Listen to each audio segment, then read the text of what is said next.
Hello, everyone.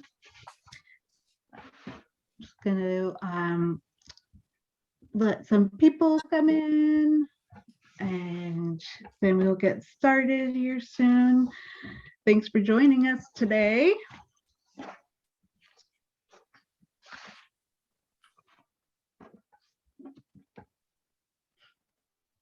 Hi, everyone. Thanks for joining us. We'll get started here in about a minute.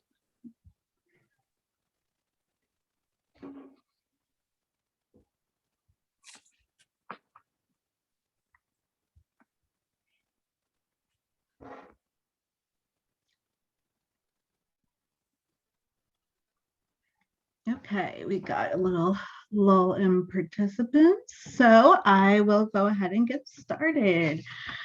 So thank you all for being here today. My name is Keena Minifield. I am the Policy and Program Coordinator here at the Housing Alliance.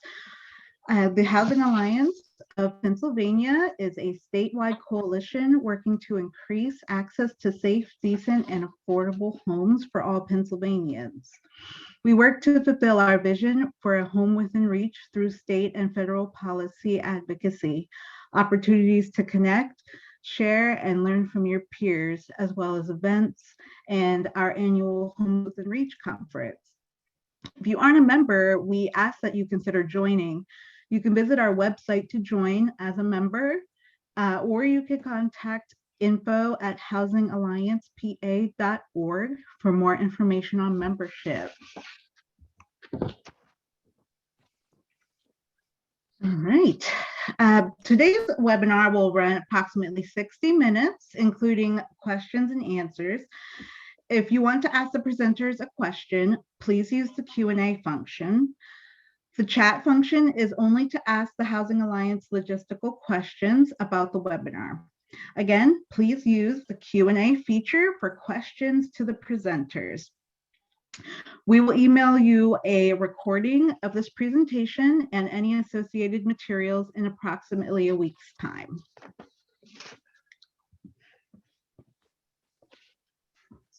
Let's see what happened here. There we go. We have some upcoming events. What is our virtual Capitol Hill Day coming up March 24th? With a policy briefing on March 9th to prepare folks for the day. Be sure to mark your calendar if you plan to join us. Registration is now open and you can visit our events page to register. We hope to see you there. And also save the date for our 18th annual Homes Within Reach conference happening December 7th through the 9th in Hershey, Pennsylvania. This year's theme is A Stronger, More Equitable Tomorrow. The RFP for workshops will be released this month, so please keep an eye out for that. And in case you missed it, we have a few resources that you can check out regarding landlord engagement. You can take a look at our impact of COVID-19 on Landlords Brief, as well as our eviction prevention page on the website. Also, check out our Raise the Cap fact sheet and webinar. FAIR is a state funding source that can be used for landlord engagement. And to learn more about our 2022 policy agenda and what we have accomplished in 2021, please visit our website. I will now turn it over to Gail to start today's presentation. Excellent. Thank you so much. I am Gail Schwartz. I'm the Associate Director of Policy and Programs here at the Housing Alliance. I am joined by Lauren Lowry from the National League of Cities and Rich Hudek from the Greater Johnstown Landlord Association. Keena, if you could please stop sharing your screen. Oh. So now I'm going to share my own screen. Great. So this is our first quarterly Mediation Peer Exchange of 2022. The Mediation Peer Exchange started pretty much with the pandemic. We, saw so many things happen so quickly about, almost 2 years ago now. And we knew that landlords and tenants were going to be greatly impacted by the economic fallout. So we started convening meetings of people who were just from all across the state. None of us knew how to manage a pandemic. So we really just had it function as an open table peer exchange. What were people trying? What were people seeing emerge in their communities, and what could we do to share ideas and support each other?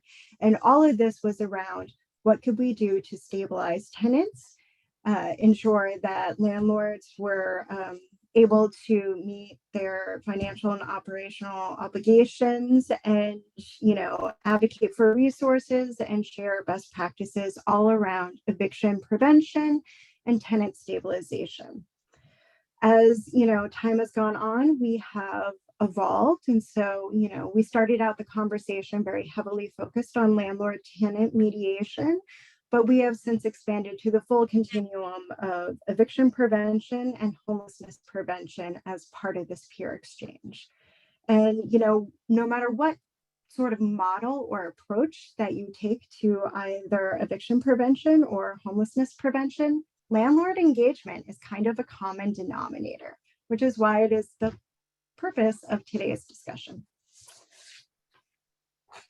So before we get started,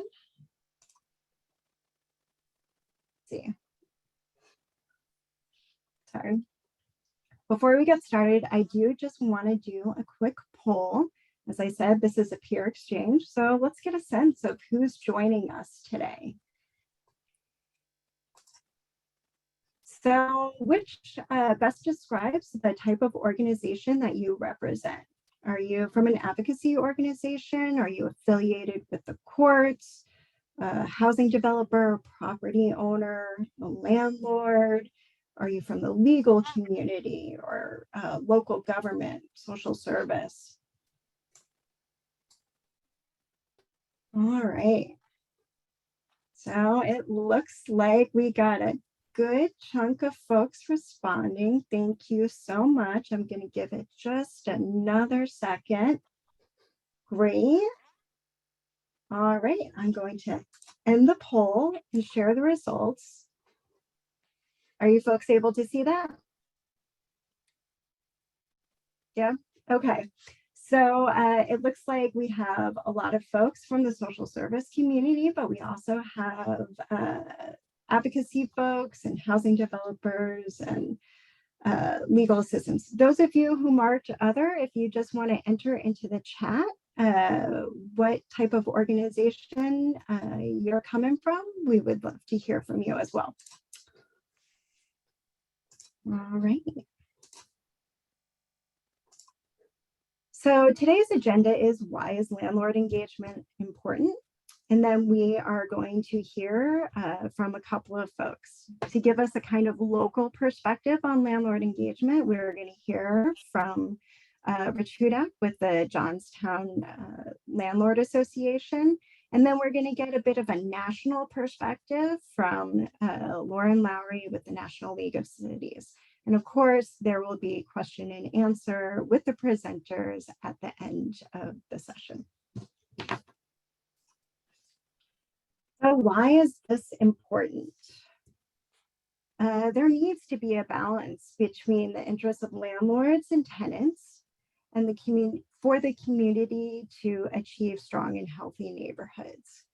The common ground that we see in this conversation is that, whether you are a community member, whether you're a tenant, whether you're a landlord, we all want to see safe and decent rental housing offered at a fair price. We all want responsible tenants, stable and successful in their current housing. And we want responsible landlords meeting their financial and operational obligations. So we really do have shared goals, shared common ground that we can build any landlord engagement initiative on. And, landlords are critical partners in preventing eviction and solving homelessness. Just to give you a little bit of background around me is I have done landlord engagement.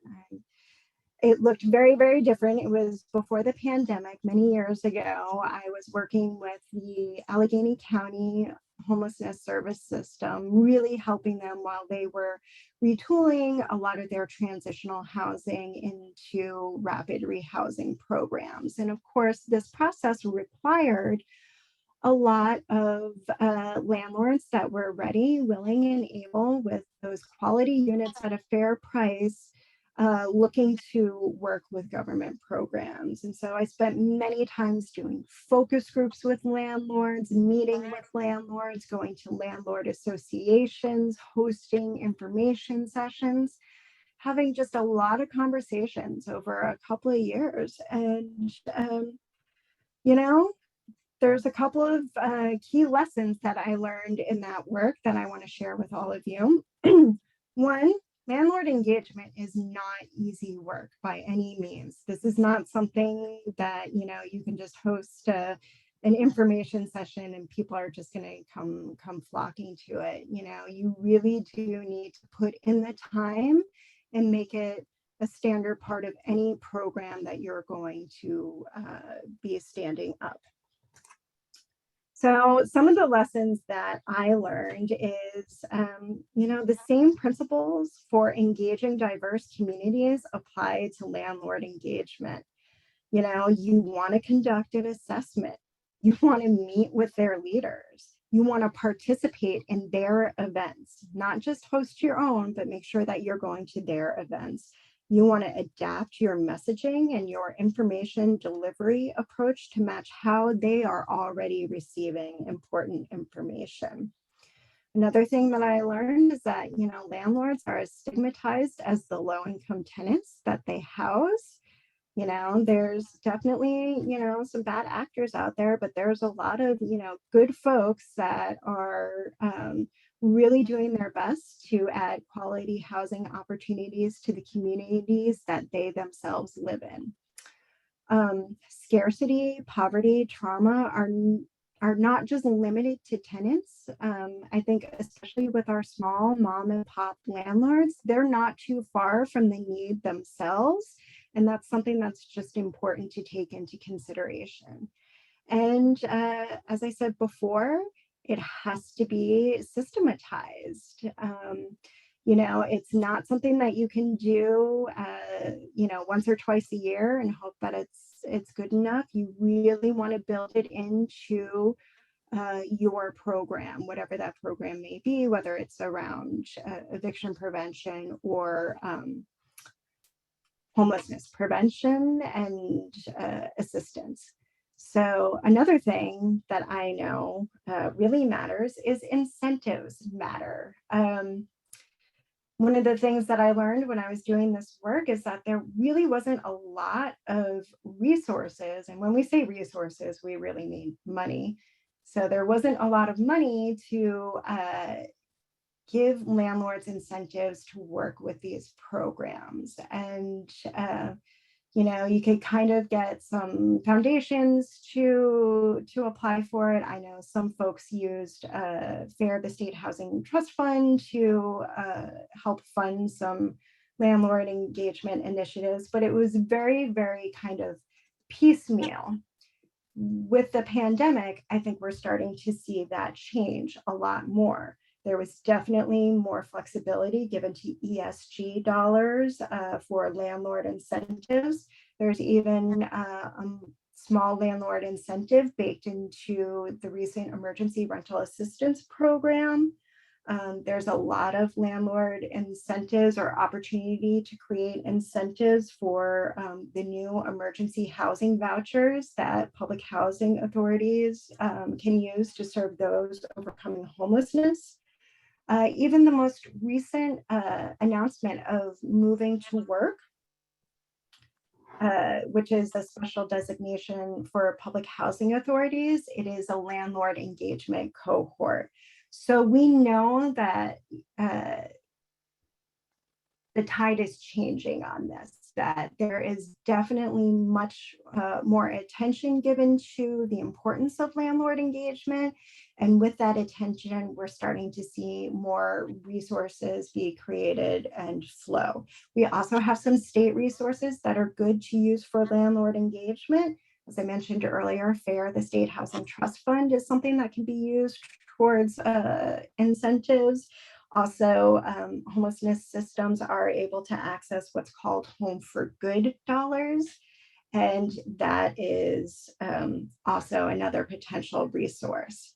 Now, I am going to stop my PowerPoint presentation for a second and pull up, hot off the presses, the latest release from the Housing Alliance. So I'm going to ask one of my co-presenters to give me the thumbs up that you guys can see the incentives for landlords. Great. To rent to lower income households. So again, this is just a scan that we did of landlord incentives out there. We wanted to create a tool for all of you to help start a discussion at the local level of what are the incentives that can best serve your program. Now, this is very much heavily geared towards housing authorities and rental assistance programs through the homelessness systems, because this landlord engagement for eviction prevention is somewhat of an emerging space. And so we're looking to see how people are engaging landlords and creating incentives in that program. But we have examples of customer service incentives. Those can look at like automatic rent increases. Oftentimes people have to file paperwork if they're working with the housing authority to get that rent increase. This is something to reduce that administrative burden. Education classes, forums, landlord portals or specific websites, pre-qualifying inspections. There's just a whole litany of examples from across the country as well as across Pennsylvania of what people are doing to be better business partners to landlords as we all work to strengthen our neighborhoods by stabilizing tenants. We also see a lot of financial incentives. Sometimes you can give a bonus for working with somebody that doesn't look too good on paper, paying higher than the traditional payment standard for your program. Recruitment and retention bonuses. Can your landlord help get a landlord buddy enrolled into the program? Making sure that, you know, when you have good landlords, that you are keeping them. Of course, there's also vacancy payments. If somebody's holding a unit open for your program, we want to make sure that people are compensated for that potential lost rental income and risk and damage mitigation funds.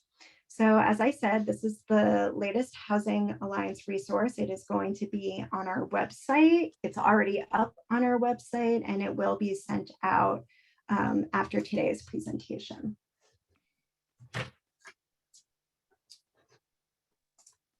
So with that, I do want to do another poll and just get a sense of from all of you, who is currently working a program that has landlord incentives already, and what are those incentives? Are you doing education classes, forums? Do you have a landlord portal or website or newsletter, pre-inspections, having a devoted staff person to just working with landlords, barrier removal payments or enhanced security deposits, vacancy payments, higher payment standards, recruitment or retention bonuses, and of course, risk mitigation funds. We just want to get a sense of who's doing what out there. All right. I'm going to give it just another few seconds.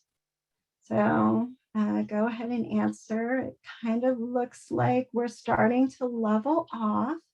So I am going to end that poll and let's share the results. So it looks like we have a lot of folks have web-based resources, housing navigator or landlord liaisons, recruitment bonuses, risk mitigation funds, maybe barrier removal bonuses. So it looks like a lot of you are already doing some pretty interesting stuff. Okay, and then now that we know what people are doing, what are people interested in doing next? What are some of the things that you would like to see in your community? It's basically the same list of incentives, but is there something else you would like to try and implement? So go ahead. You should be able to select as many choices as you want. So this is kind of your landlord incentive Christmas list or wish list.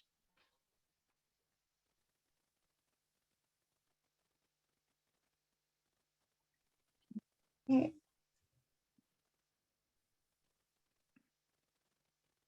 Looks like we're seeing a lot around landlord portals, enhanced security deposits, retention bonuses. I'm going to give it just a few more seconds for folks to answer. All right. Looks like we're leveling off a little bit. Oh, we got a last minute surge. All right, I'm doing it. I'm pulling the plug, ending the poll and sharing the results. So definitely a lot for education forums, enhanced security deposits, retention bonuses.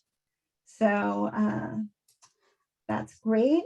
And we can think about what are the opportunities to make that happen. So with that, that ends my piece of the presentation. And I do want to hand it over to Rich, who is a landlord who is doing landlord engagement on behalf of homelessness services in his community. So Rich, I hand it over to you. Hi, Gail. Thank you very much for asking me to be a part of this today. I'm really pleased to see the turnout as well as the participation in some of the polls. It's given me a lot to think about. And my name is Rich Hudek. I'm the executive chairman of the Greater Johnstown Landlord Association, which is a nonprofit in Cambria County, Pennsylvania. And we started as a nonprofit in 2006 as a trade association for landlords and property managers. We held meetings and provided tools and resources to help landlords be more effective and more profitable. We did that for many years. And then in 2012, Cambria County approached us. They needed a more accessible, reliable list of landlords and available rental units. So we agreed to provide that to them by polling our members and doing outreach to other landlords. Then a little while after that, they said they have a housing program that needed to be administered, and we agreed to take on that role as well. And we grew to another couple of programs after that, and we've kept doing those programs until the present day. So right now we kind of have two different approaches we take. We still maintain the trade association aspect of the GJLA, where we're regularly outreaching to our members and talking to landlords that have issues and problems, as well as administering the housing programs for the county. This year, we received a grant from the Home for Good program to do a landlord outreach program. And we're doing that right now by accessing the county tax records. We're sending a postcard to everyone that we consider to be a landlord in Cambria County. We're going municipality by municipality, and we're hoping to reach a lot of smaller landlords in areas that traditionally we don't have much reach into. And we're letting them know that we just want them to join our network. We just want them to provide some type of contact information. There's no fee, there's no obligation. They don't have to travel to meetings. We want to add to our email list. So when someone contacts us looking for housing, we have a much greater pool of landlords to reach out to over a larger geographical area. So we hope that program works out very well. We'll certainly keep everyone posted about how it goes. And we hope that what we learn will make available to other agencies around the state. Excellent, excellent. Thank you so much. And for us, I think it's so great to see the Landlord Association really partner with these programs at the local level. I'm wondering if you could just speak for a second of how that conversation and partnership started. You mean with the county? Yeah. I think agencies have traditionally had difficulty finding available rental units. I think landlords, they use a variety of tools to advertise, but landlords can be very reluctant to take someone with a rental subsidy. There's a lot of questions they have, concerns they have, and for someone with an agency who perhaps doesn't have landlording experience, it can be a large barrier to just having a conversation with the landlord to try to convince them to take a chance on someone that typically they wouldn't rent to.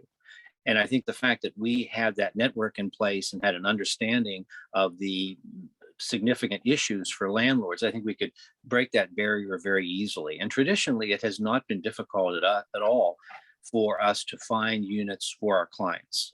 We've had very, very low delays in getting people housed. In the last year or two, I've seen a little more difficulty in that rents have gone up. Demand has gone up, whether it's entirely related to the pandemic or whether it's an economic influence from the fact that outside investors are seeing the cheap property values in Johnstown and Cambria County and buying properties up. I'm not sure what all the factors are, but it's become a little more difficult. And that's why I wanted to start this Landlord Outreach program now. I wish I would have started a couple years ago, but it's never too late. Absolutely. Absolutely. And thank you so much. And now I want to pivot to kind of the national perspective and also putting a lens on landlord engagement for eviction prevention. So I'm going to stop sharing my screen and pass it over to Lauren Lowry. Thank you, Gail. Okay. Does everyone see my screen? Perfect. Hi, my name is Lauren Lowry. I'm the Director for Housing and Community Development at National League of Cities. National League of Cities is the voice of America's cities, towns, and villages, representing more than 2 million people across the country. Our mission is to strengthen local leadership, influence federal policy, and drive innovative solutions. At National League of Cities, I work in the Center for City Solutions, where we focus on knowledge creation, on the ground engagement, and leadership and education. We're able to do this through research and best practices, coaching, training, and technical assistance. With the focus of the housing portfolio, I focus very carefully on housing affordability, homelessness, housing preservation, veterans, special needs, and fair and equitable housing.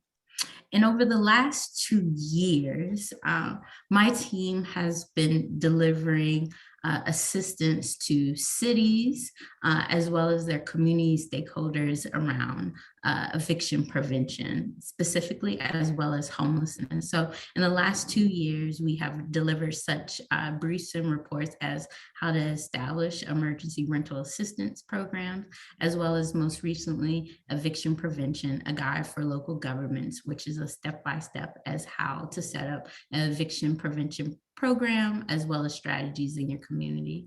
We also released Understanding Your Local Eviction, Local Landscape, which helps you to get an idea of what's going on the ground in your community, to also think through how to effectively and equitably implement your eviction prevention strategy. Also, we've released a number of blogs and webinars around eviction prevention to the data cities need to know to highlight cities like Milwaukee, front door to eviction prevention services, to talk about unbanked tenants, as well as emergency rental assistance and right to counsel. In addition, over the last 2 years, we launched a series of technical assistance, our first being the eviction prevention cohort, where we had some of your sister cities take part, such as Pittsburgh and Philadelphia. Currently, we're in the midst of our eviction prevention learning lab, where we are working with 30 cities across 22 states and serving about 400 participants from not only cities, but working with landlord associations, legal aid, university, courts, you name it. And we focus on a range of topics from eviction data, eviction diversion, landlord and tenant education, communication outreach, and court support.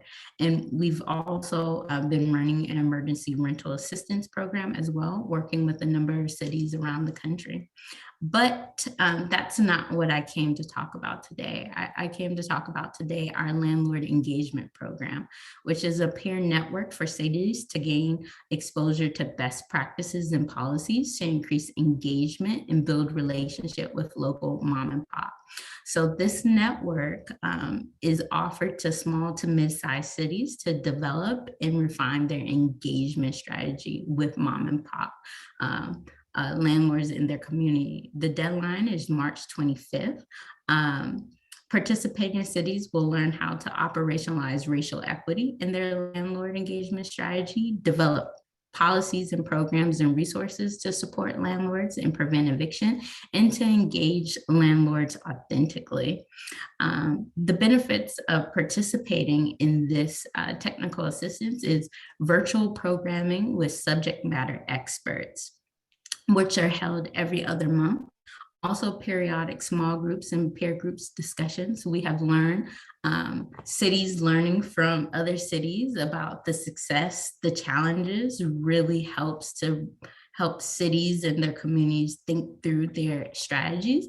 Also offering up to 10 hours of hands-on assistance for specific projects. So for example, if a city has a communication and outreach or community engagement outreach they would like us to look at, we can help with that. Or if you need help with that, we can help with that as well. Or look at your program design. We can look at that as well with some of the lessons that we learned from our previous eviction prevention cohorts, as well as what we will learn in the landlord engagement.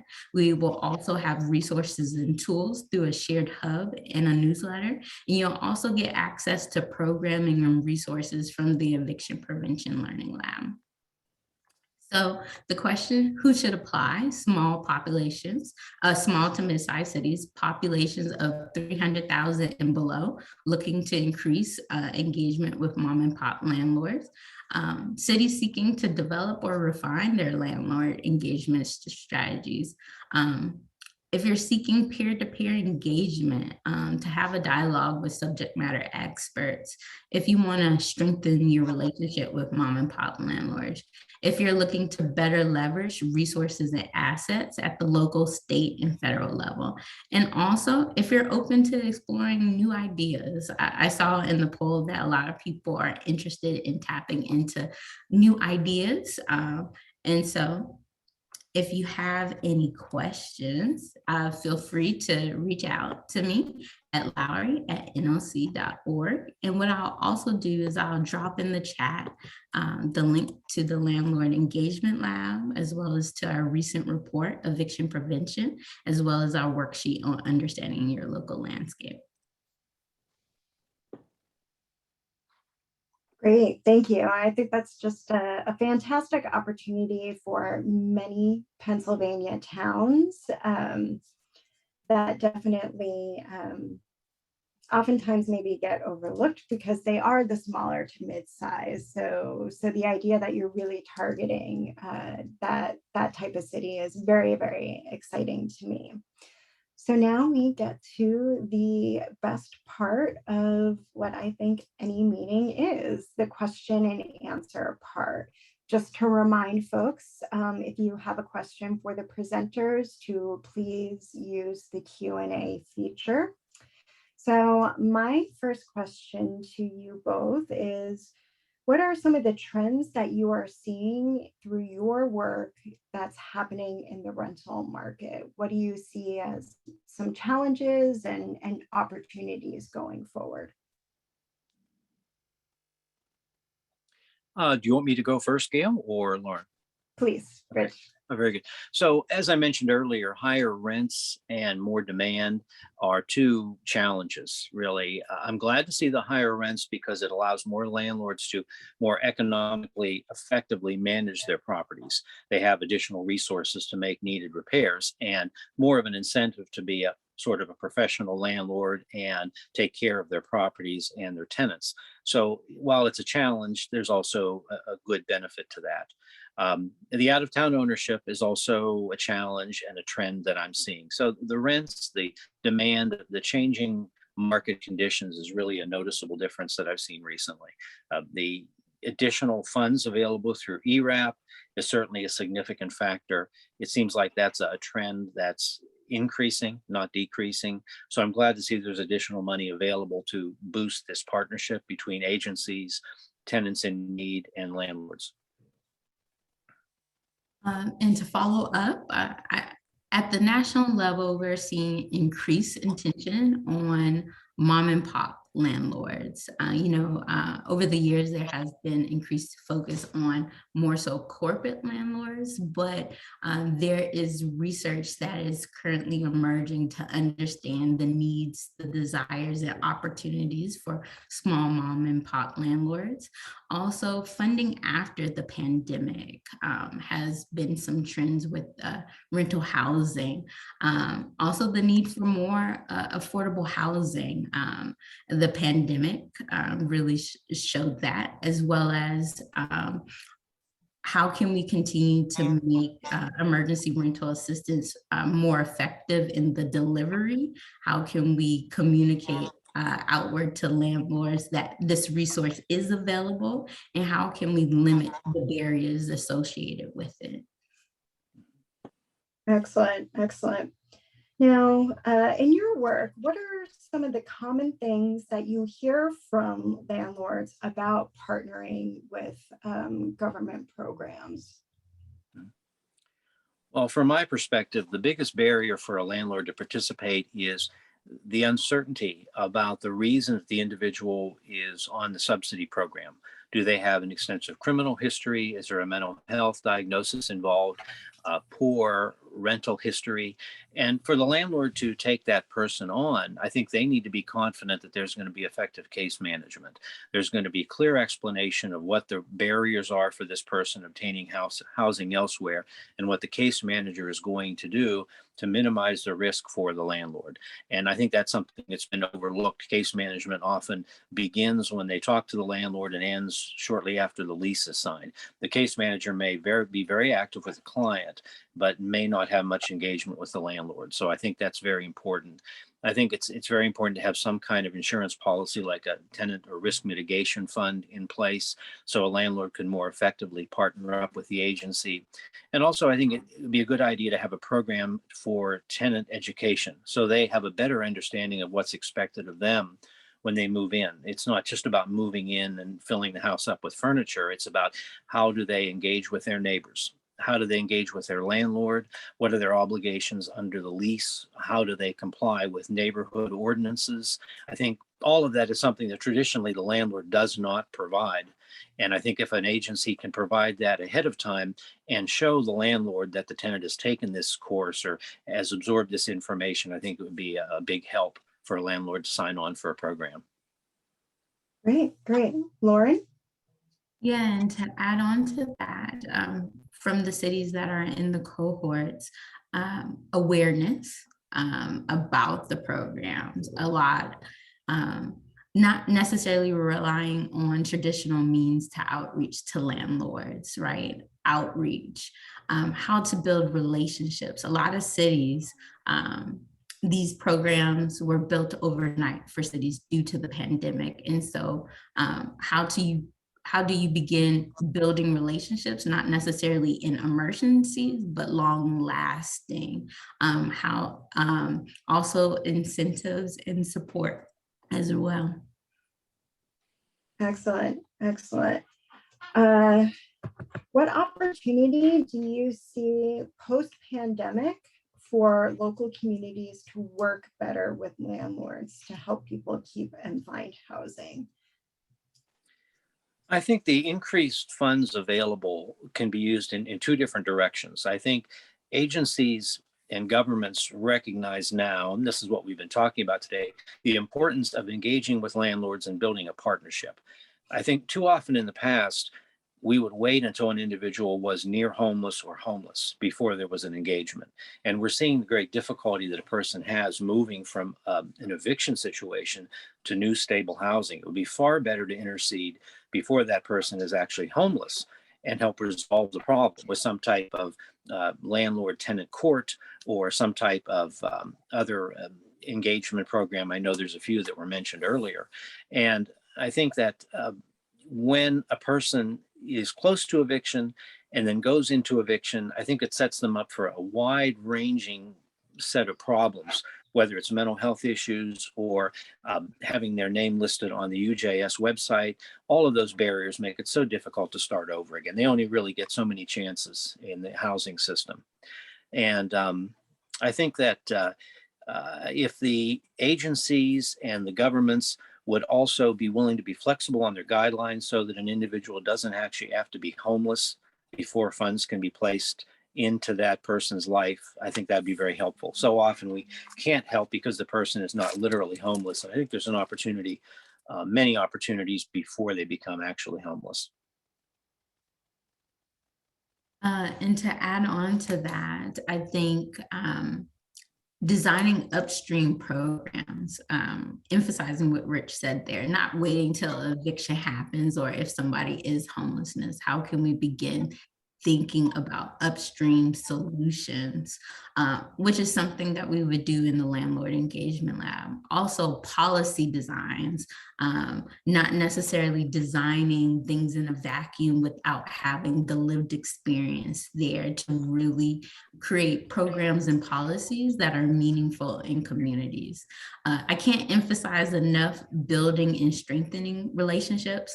Prior to working at National League of Cities, a lot of my work involved building relationships with landlords, not when an emergency was happening, but how to, but prior to that. Also education, education, and education. And as well as looking at things comprehensively. One single intervention will not solve the matter of evictions and homelessness, right? But really having an eviction prevention strategy that is comprehensive to address your local needs. And I would add on to what Lauren said as well by saying that so often I hear from tenants who are facing eviction. I would really rather hear, or I would like to also hear from the landlords explaining that there is an eviction pending. What can the landlord do to resolve the eviction? But they have no clue how to navigate the social service system at all. And I hear from individuals who have a constable coming on Monday to lock them out, and there's literally nothing that can be done. Where was the landlord a week or two or a month before when they were pondering eviction? They could have reached out and the whole situation could have been resolved. So I hope that when we do reach out through those better partnerships, I'd hope we also reach out to the landlord as well as the client and try to realize that eviction can be stopped in either direction. That's such a good point. All right, I'm going to turn to some questions from the audience, just to remind folks to please use the Q&A feature. We are going to be keeping the lines closed, so you will have to type in your questions. So our first question is, I think this might be for Rich. If you were to list the top 3 reasons for a landlord to join the association, what are those reasons? Through the years, we've kind of modified the marketing materials we use. Years ago, I would have thought meetings would have been a benefit to landlords, but I've learned that they are like herding cats. They are oftentimes involved in their own lives. They're not full-time landlords. And getting them to come to a meeting or participate in anything organized is really challenging. So we've kind of changed the marketing to be that the GJLA is basically a network of landlords that are available when you need us. If you have a problem, we prefer you reach out before you had the problem, but if you reach out right when you have the problem, we're here. We're here with a slew of expertise that we can help you with. We can help you find handymen for your properties. We can help you with questions about the landlord-tenant complaint process. Anything you need, we kind of target it, really make it very flexible. We've obviously had Zoom meetings more recently than in-person meetings, and we have a partnership with our local credit bureau to help landlords inexpensively get credit reports on their applicants. We like our members to use a really standardized, comprehensive screening system so we can help new landlords get started making good landlording decisions about who to rent to, and also caution them against committing fair housing violations. So if I had to sum that up, I'd say be flexible in the services you provide, make sure they understand that there's not a time or a big money commitment.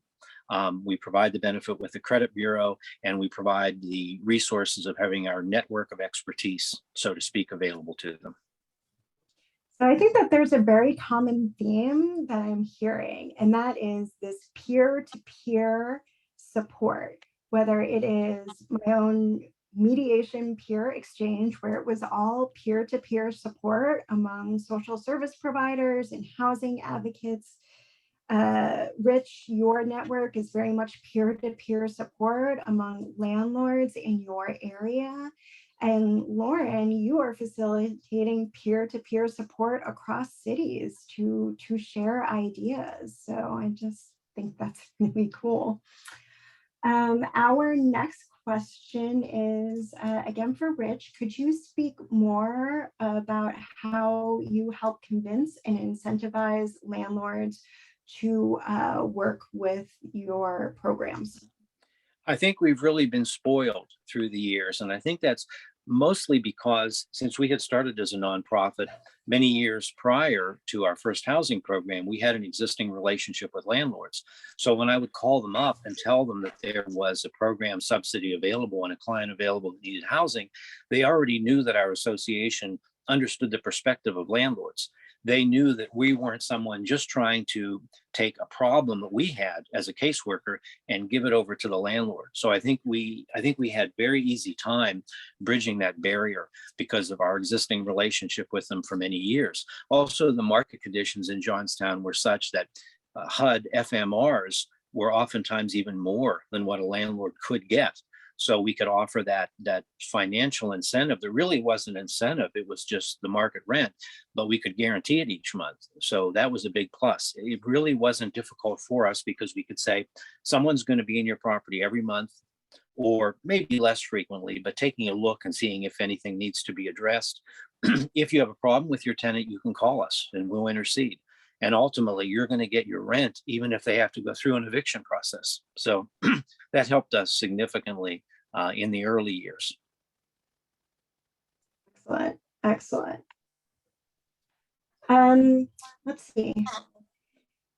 I'm wondering, Lauren, if you could share or know of examples of other cities or states that have been able to gain some traction around eviction expungement. You know, I think this is really geared towards those tenants who experienced a filing, but it didn't go all the way through to the eviction, or they were able to pay and stay, or they made good on their debt. And so how do we get that off the record for those who have made the landlord whole, or the case was found in their favor? Yeah, so I will say there are a limited number of examples at the municipal level, but a more recent one would be Washington, D.C., as to what they've been doing around eviction expungement as it relates to COVID-19. There was an ordinance about a month or so ago that was being voted on to see about it going into full effect.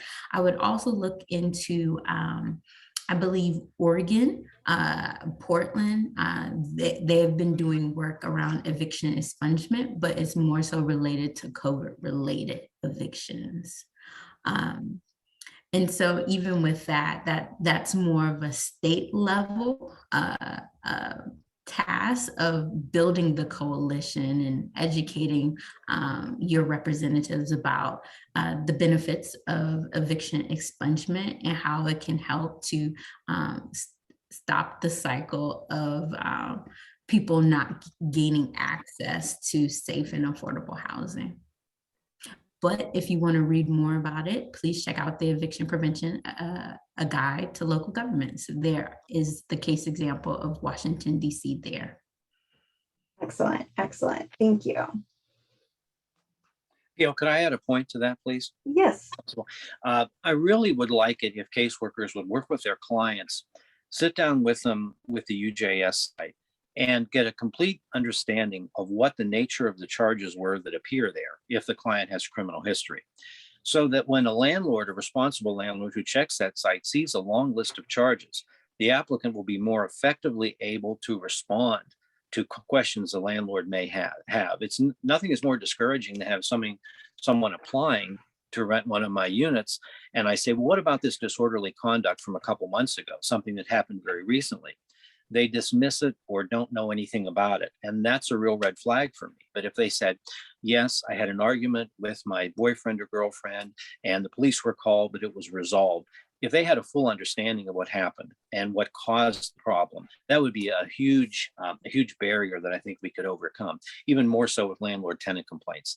The client should understand if it didn't go to actual removal, if it was resolved, especially if it was resolved in their favor, they should have those case notes printed out so they could give to the landlord. Excellent, excellent. That's some great advice.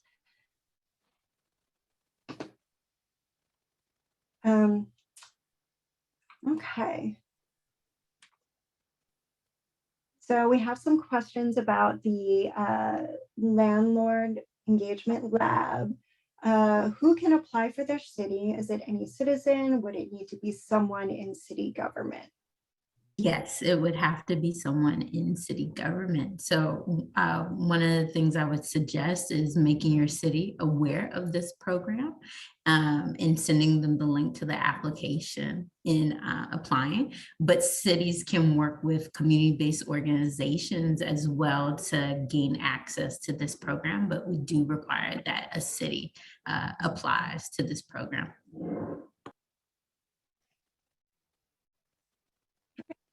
And this is a question for both Rich and Lauren. Do you use Slack, Facebook, a mail list, or other platform to let landlord members communicate, or whatever your peer network is? How do you facilitate that kind of communication? There's two ways for us. It's always been email because the demographics of landlords often skew to older individuals. And especially 5, 10, 15 years ago, some of the tools you mentioned certainly didn't exist. So email is ubiquitous enough where we can be confident to reach the vast majority of landlords. We've also used a messaging-based service where we can contact people through their cell phone messaging app. And that's been useful as well for people that tend not to check email as often. But we don't use any of the other tools you mentioned. I just don't think it would have effective reach and would cut through all the noise, really. And we have a platform called Connected Communities, where we put our cities on, where they're able to ask questions in real time to their peers, where they are able to communicate with the staff at National League of Cities, as well as Stanford Legal Design Lab, to get response, as well as we're always updating them with opportunity. We also have a quarterly newsletter where we are sending out information, and sometimes depending on the time sensitive of the information, we're sending it out as soon as we can as well. Great, great. And another clarifying question about the application, is it only cities that can apply, or could counties apply as well? Well, as long as the city is a joint application, the city is the lead. We have cities like Chicago and Cook County. We have a lot of cities in our peer network that apply together because they know how important it is to work at the city level, the county, the state, as well as nationally. So you can have a joint application, but the city has to be the lead. Okay. And one last question. Many communities don't actually have landlord incentives. Rich, I think you mentioned that you're looking at landlord incentives, but maybe not have those up and running quite yet. So what's kind of the messaging and the pitch that you use for your fellow landlords in this kind of high pressure market? You mean to join our association or to accept someone with a subsidy? Accept someone with a subsidy. Yeah, I think I kind of touched on that a little bit earlier, but maybe can be a little clearer. When we send an email out to our network to find out if any individuals are interested, I know that if I'm getting a response back, it's from someone who's very familiar with the programs. And there's a very good probability if they're responding that they're going to be willing to take someone on in our program. So I think that the work that has to be done to set that dynamic up has to be done maybe years in advance, or has to be started now in anticipation of better results down the road. If you're having a lot of resistance from your community of landlords, I just don't think the foundation is laid yet for them to easily reach out and accept the person you need to have housed. Because if someone is homeless, you don't want to wait weeks or months to establish a long-term relationship with a landlord. You need them housed that week. And many times someone will take a client of ours, basically approve them over the phone, knowing that we have a strong foundation and that's not going to go wrong for them. And I think you just have to start, you have to have a reputation that you have to build up over time.